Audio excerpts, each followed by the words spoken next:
Hey guys, it's Chelsa Messenger with Picks and Parlays. We're talking NBA action between the Suns and the Pacers. It's wild card weekend in the NFL, and we've got a special promo code. The code is WILD for 20% off the entire site at picksandparlays.net. The Pacers are -3 at home. The total is 217. The Suns enter winning 6 of their first 8 games, a real surprise when it comes to the NBA as far as teams contending. And then the Pacers 6-2, both straight up and against the number. So a good team to bet on when it's been the early beginnings of the season. I know it's a bit of a small sample size, but two solid teams going head to head. We've got Lee from ASA joining us to break it all down.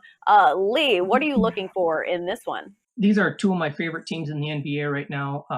Indiana, Phoenix. Phoenix has obviously played outstanding defense, and that's been the difference in their turnaround this year. And Indiana was kind of known for their defense in previous seasons, but it's really started to click for them this year. The first thing I look at totals, obviously, is the number itself. It is 217. It's lower than league average, but we have two of the best defenses squaring off here and two teams that prefer slow tempo. So that's a great recipe for under bettors. Phoenix is ninth in defensive efficiency. They allow just 1.66 points per possession. Indiana is seventh, allowing 1.6 points per possession. Suns allow just 102.4 points per game, Pacers 108 points per game. Then when it comes to pace, again, both teams prefer a slower tempo. Phoenix is the slowest team in the NBA at 96 possessions per game. Indiana is the 13th slowest at 100.5. So we definitely like when slow teams, good defensive teams match up. We don't expect a lot of scoring in this one. Pacers live beyond the three-point line. They're shooting over 39% from beyond the arc, but Phoenix has the ninth best three-point percentage defense. So there's another nullifying factor for each team. Suns are on a 4-0 under streak. 7 of the last 9 meetings have been under. Phoenix games have finished with 217 or less points in 6 of 8 games this season. So I see another low-scoring game here. I don't think it gets to 217. Right, and the Suns have been a bit of a surprise when it comes to over/under records, because I remember in the bubble last season, the Suns were all about the over and scoring a ton of points while playing not much defense. But this is a different Suns team. They've added some different pieces, most notably Chris Paul to that team for some veteran leadership, and DeAndre Ayton has been pretty solid defensively for the most part.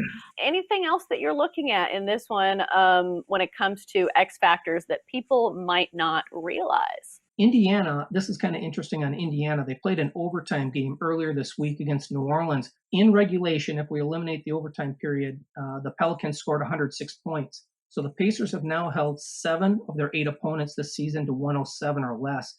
Miles Turner has been a beast. He's got 25 blocks on the season. It leads the NBA. He's right up there in steals. He's up there in deflections. It's early, but he's a potential defensive player of the year type candidate. So, Indiana, I really like Indiana in the East right now. If they continue to play like this, they're going to be a team to be reckoned with for everybody on the top in the East. Yeah, and they're a team that not everybody looks at because when it comes to the East, everybody wants to talk about the Celtics, the Heat, and sometimes the Raptors, even though they have not looked super stellar this year.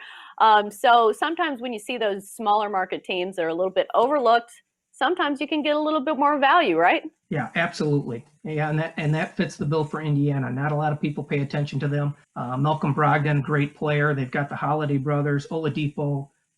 So they've got a loaded roster, and you're exactly right. Kind of a small market team you can keep your eye on and find some extra value with. Right, and they've been good against the spread this season so far, 6-2 against the number. But that's going to do it for our NBA talk here on Picks and Parlays. Great stuff from Lee from ASA. Lee, thanks for joining us.